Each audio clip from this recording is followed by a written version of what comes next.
Good morning, friends. I hope everybody's doing well this morning. And hopefully we won't have an interruption like we did yesterday morning. If you're here yesterday morning and you missed it, I got cut out of the stream, but the stream kept going. And without knowing that, I restarted a stream. So yesterday's broadcast is over 2 streams back to back. You can find those. And good morning, Susan. Welcome, welcome. Today we're going to look at, on one of the feedbacks I gave earlier, they turned in a value study of that. And so we're going to talk about that and some ideas about transcending objects. And then we're going to look at 2 photos that they'd like to combine into a single composition and how you might do that. Okay, so why don't we call forth the iPad and see what we can get into today. A little do-si-do. Square dancing from elementary school. All right, so this was the one that we worked on, and one of my comments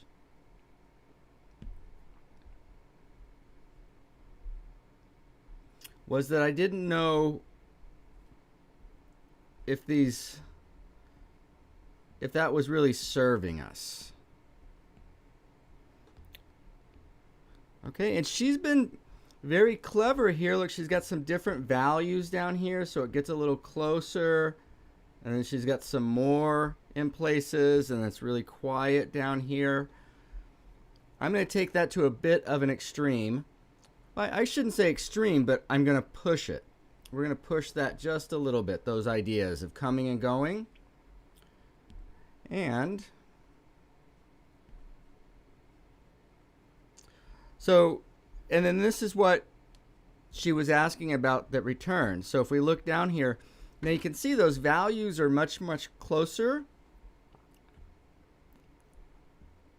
Except really in the, we still have that going on. But all of this is much less. But even though it's less, there's still a certain sequence there, right? So how are we going to address that?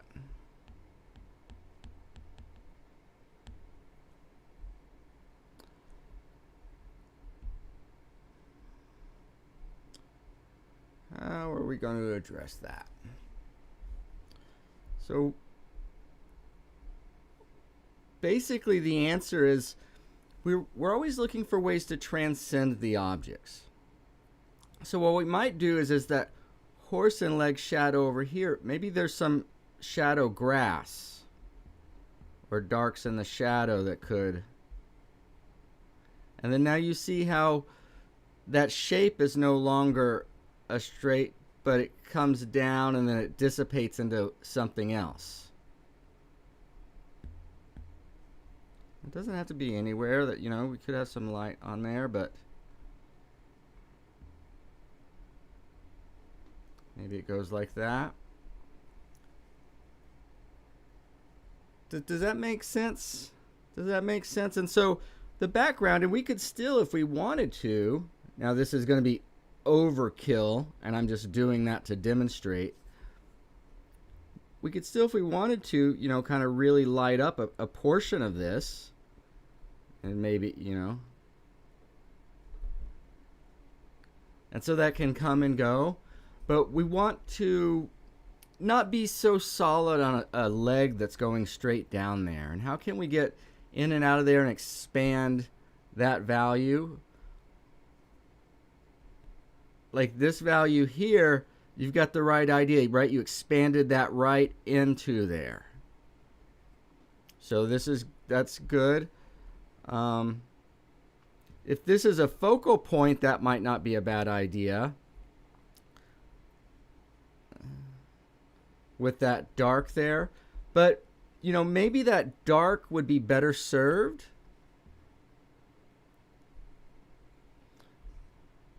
Right? And I go, no, you didn't ask this, but just as an idea, an example for people, what if we kept that dark for that dark horse and then the eyes. All right, see how that can help focus us? The darks of the eyes there. If they're a little bit darker, they're going to have more power and help us get into that. Okay, so that's the right idea, but that's how I would answer that. And let's see, Mr. Tom. Beautiful morning in the studio. At my house, glad to hear it is at your house too. Beautiful morning in the studio. Okay, so what we just talked about was, oh my goodness, I did not layer up. All right, so we'll just take it back. Is we wanted to get rid of some of those leg shapes. And on the lighter horses, done a very good job, but on the darker horses, I was saying if we just expanded that dark, carried it into the grass or shadow or something like that, that could help us out. So what? So something like, that's what I did. Something else you could do, right? Because creativity is about coming up with more than one solution.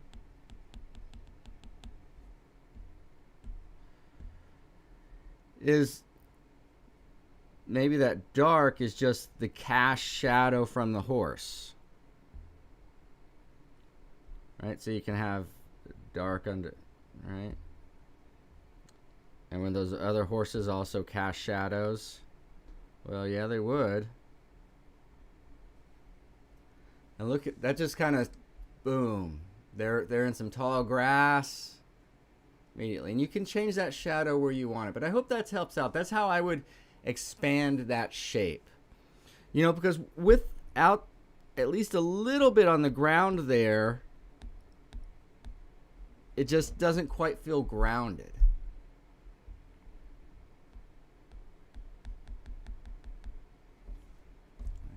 Settle things down a little bit. Okay, and that also helps to set the foreground. So then as we go back, and you have the right idea, as we go back,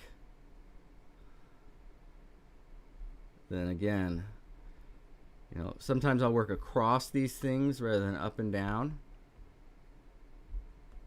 And I come back, so.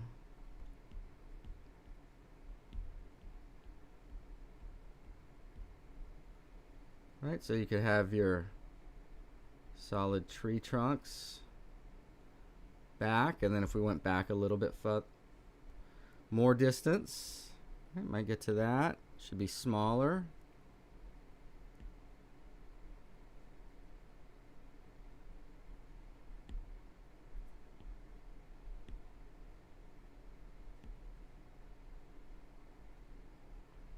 Okay, whatever it is. I'm picturing oaks in my head, but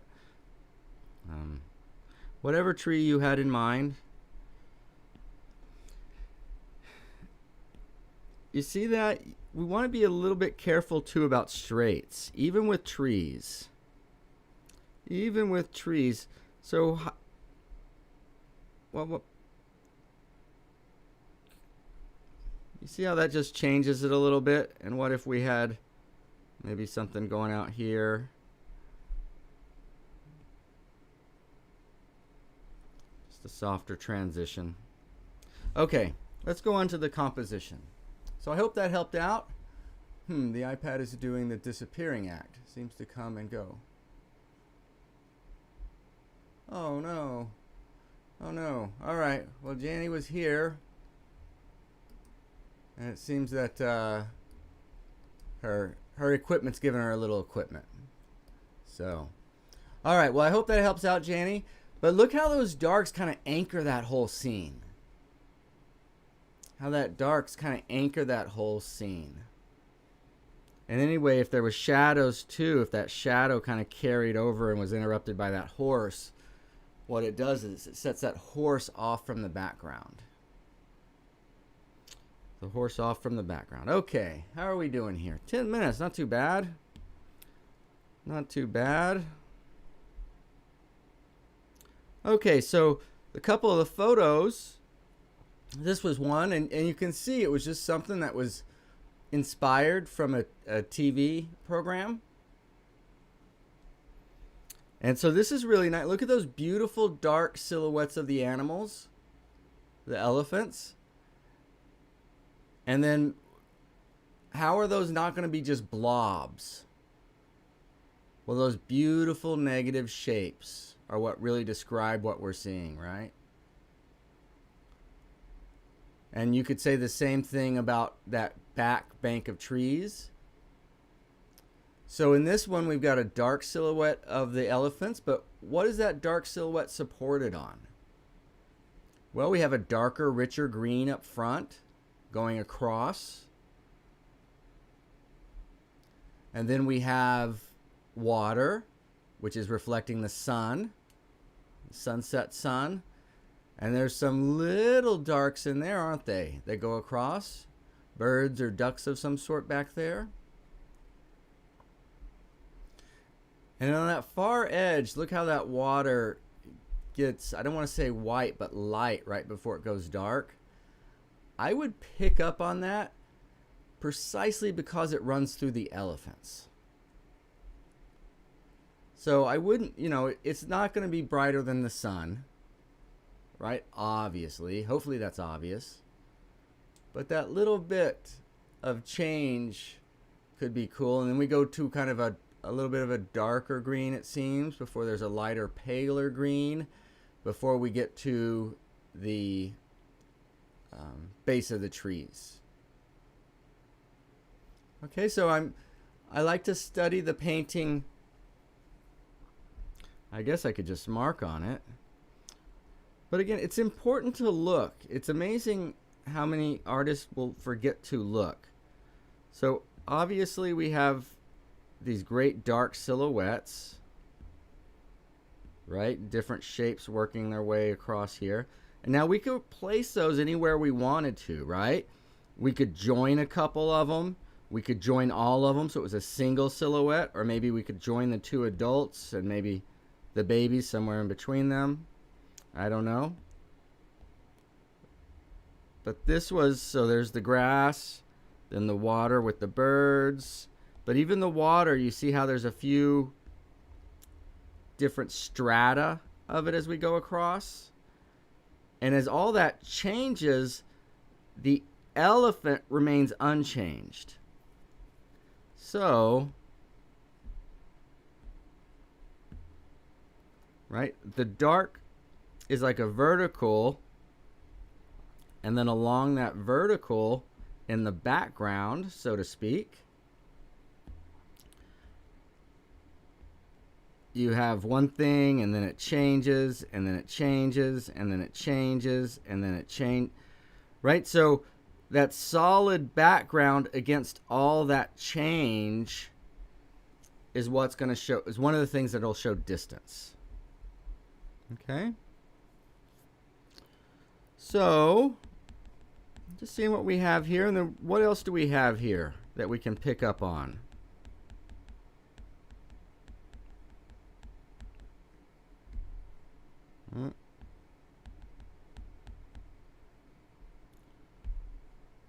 What else do we have?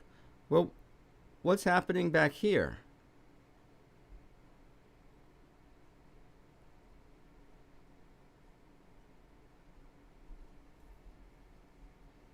Well, there's the bank. But look, you can almost divide this into two sections, can't you? There's the solid bottom,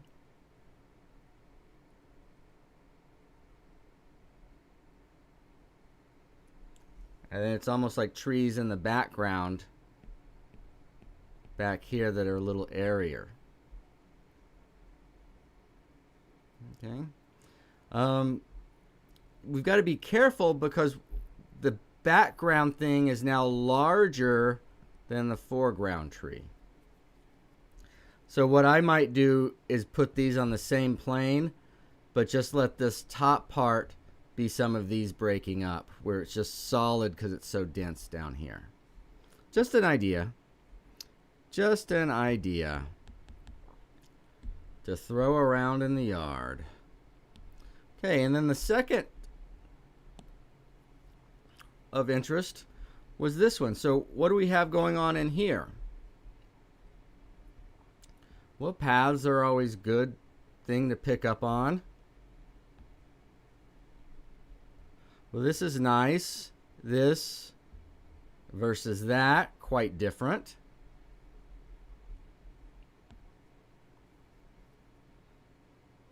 We have near, back, back, back, back, back, back to far.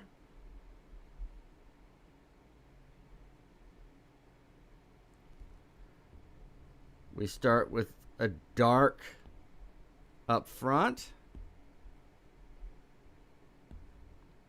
And we work our way into light and color. That is also framed by a dark. And look how that dark gets kind of eaten away or chipped away at by that nuclear explosion. Our own personal star. Right? You see that sun? Doesn't let that dark silhouette just be even right next to it. It radiates out. And again, a little dark over here that we could use to anchor.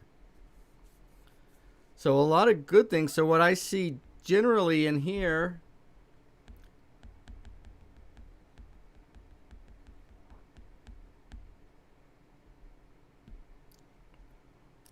is we've got a dark frame basically around our show. Right? So this is sometimes called like the tunnel effect.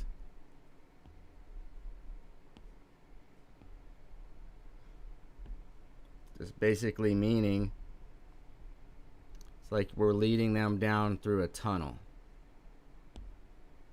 Right? Now I know I'm being extreme here, but just to kind of show you the idea. Right? So you're looking through this dark, and it doesn't have to be black like I've got it, out into the show. Okay, so how would we combine both of these?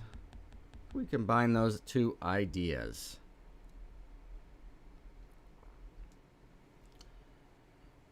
I should have put these on the same.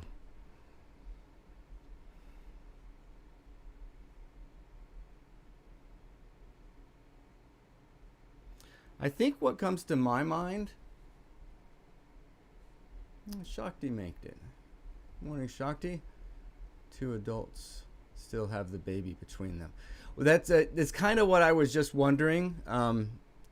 You know, if that baby, after I said that, because I was thinking we could isolate the baby, put her a little front or behind, but then I thought, animals in the wild, would they do that?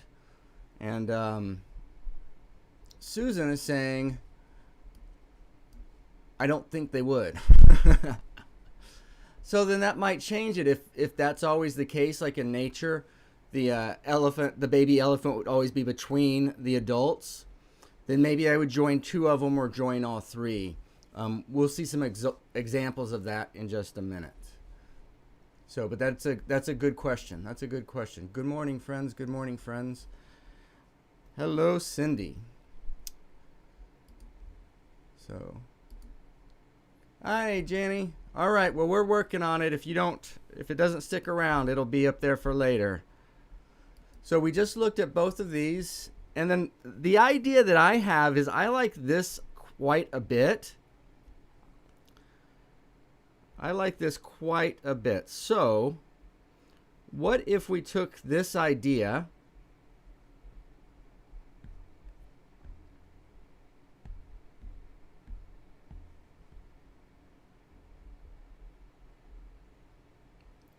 this idea of all of this going across and with the sun with those beautiful silhouettes.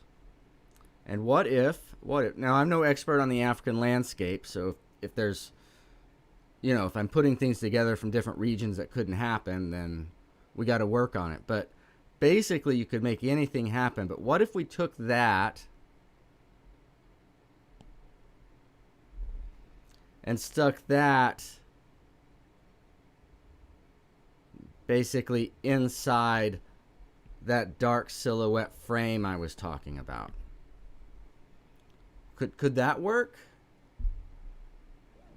Could that work? Let's see. Let's see. I might embarrass myself, but I'm going to see. Embarrass myself with lack of technical skills.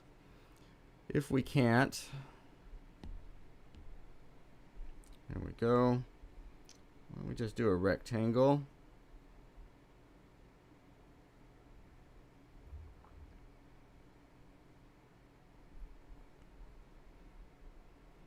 Okay.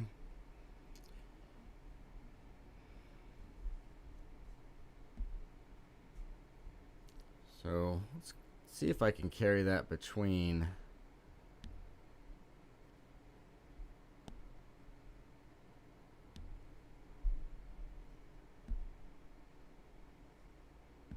Nope, it's not going to let me do. But anyway, what if we put this scene right there? So maybe it'd be easier to work on the other one.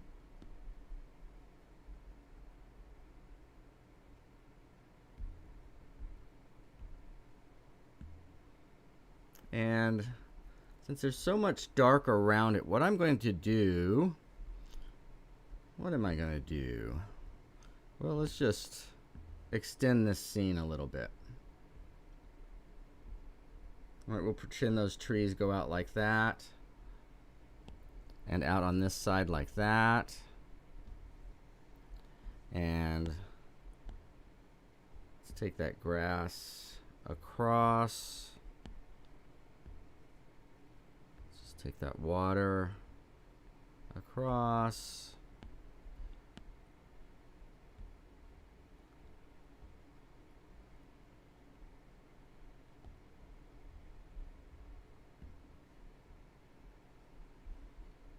Okay, so you see this is what I was talking about earlier with those strata of color.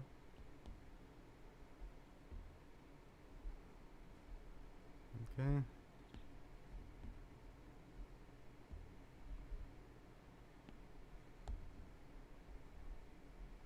And so maybe the scene's expanded like that.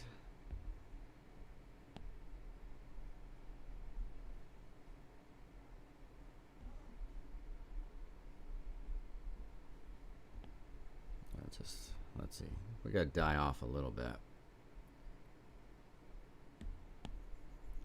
And I know it's the wrong color and stuff, but I just want to get that value there so that we can see this dark silhouette on top.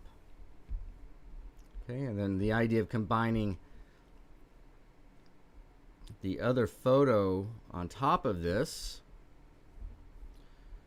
And again, this is going to be rough because of time. Good takes longer. But somewhere up here, right, that tree that was in the foreground that broke around.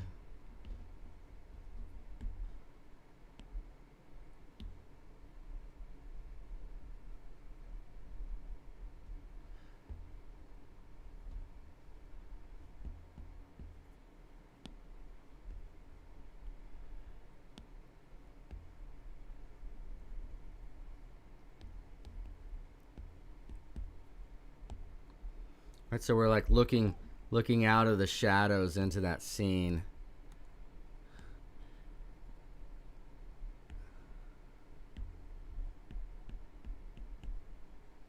Okay, does that make sense? And again, I know that's really, really rough, but you know, that's a general idea. The baby had to be between the, let's see. Liking it. All right, well, we got a thumbs up from Janny, so good. All right, so I hope that gives you some ideas to work with. Let's see, Susan says, I didn't mean that the baby had to be between the adults and the wild. I just thought you meant the way it was to connect the two adults to paint rather than moving the elephants themselves. Okay. Yeah, I don't know, but again, what I'm going to do, let's see, how could I do this? So I'm not opposed to moving these things at all. Let me show you how I might think about the elephants and work with them. So I would see this as a shape, I would see this as a shape, and I would see this as a shape. And again, I'm not opposed to changing those shapes a little bit, but unless I know elephants, I'm going to stick relatively close, right? If you're like you, Susan, you could probably twist them and turn them and put them different directions and still kind of know how to get them to look like that. I don't have, now I could take some time and study elephants and do some sketches and figure it out, right? But just approaching this from nowhere, I don't know that I would start changing those shapes too much just because it wouldn't look like elephant anymore. But let's just say we've got those shapes, and then I'm going to put it in the sky so we can see them. Let's put it in the sky so we can see them. But like if the first elephant was up here, right? And again, this is going to be fast, so these won't be very well. And they got a pretty big body. Keep it big in form. That looks like a triangle for that head there, at least from this angle. And this foot's planted, while this foot's raised up. Bending the knee. This back opposite foot's planted, but there's things, then that's... Okay, so there's a certain whatever that is. And then depending on the shape I want, right, I could stick that little guy up in front of them. And then this guy, again, unless it's just not elephant behavior, maybe he's a little... And they could overlap. They don't have to be like on the same plane. Right? They could just be a few feet that way. And then maybe his tusk comes in there.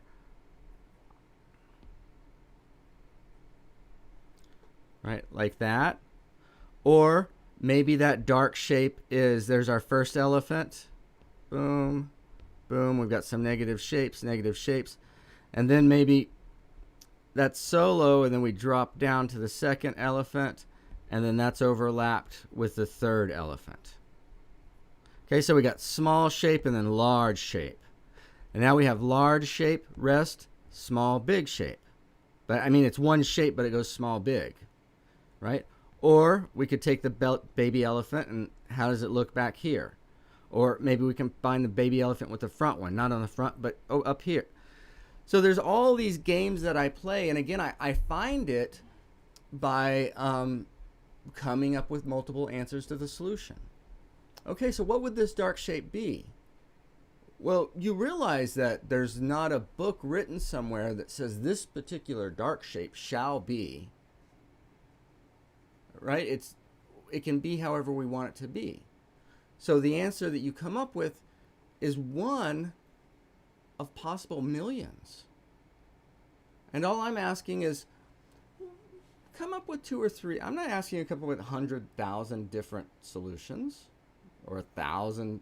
I'm not even asking 100, not even 10 different solutions. But what if you just took your time and found 3 different solutions? Again, it's difficult in our microwave world. We're not used to spending any time on it. We're not used to sitting down and, let me sit with this problem and work it out. Anyway, that's how I approach it.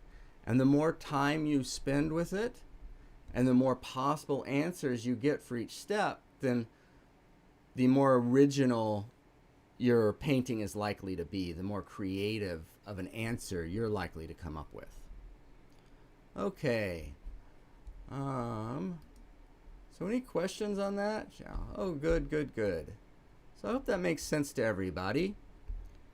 And then there would be the whole color scheme. And again, this whole composition that I just did, oops. Let's take some of this out. Is again, one answer or solution or path or journey of literally millions, right? So you could start with this silhouette idea if you wanted, or what else could you do? Speaking of multiple solutions, could we basically take this scene, right, and maybe this section opens up a bit, and then put the silhouettes of the elephants walking through that scene? Well, of course you can. Of course you can. Oh, somebody just made my heart happy. Somebody's going to get dirty. Go play. Excellent. Excellent, excellent, excellent. Okay, guys. Well, we're going to stick to about half an hour today. As a reminder, again, my middle name is Unceremonious. I tend to just jump in and get to work. I love the work. But I should probably tell you guys what's going on. For the month of December, I'm sticking home, and a lot of you are too. So I thought, why not figure out the technology, the live thing? And since I'm trying to learn, I'm offering 3 live streams a day on YouTube, Monday through Friday, 8 a.m. Pacific Standard Time, just what you're seeing right now, student feedback. At 1:30 in the afternoon, you'll come into my studio and watch me work, whatever we're doing, mixing up paint, painting, planning for a painting. But I'm not inviting you into my studio to demonstrate for you. I'm inviting you into the studio to kind of look over my shoulder, right? And you're welcome to ask questions and things, but it's more of my personal time that I'm getting caught up on my stuff. And then the evening, we have a program called Masterworks, where we take master paintings or drawings or art, and we look at them. And like these silhouettes and things we're talking about today, maybe tonight I'm going to find an artist that used that idea of silhouettes, and we'll look at how they employed it. I don't know. It's going to depend on what I can find today. Anyway, I'm excited. I'm in the studio. I get to paint today. I hope you guys get to paint or draw. And if so, go get it done. And I'll be back at 1 for studio time and back tonight. So, thank you, everybody. Hope you have a wonderful day. We'll talk to you soon. I guess I could say goodbye proper, huh? There we go. Get rid of that. All right. Goodbye, everybody. Thanks so much.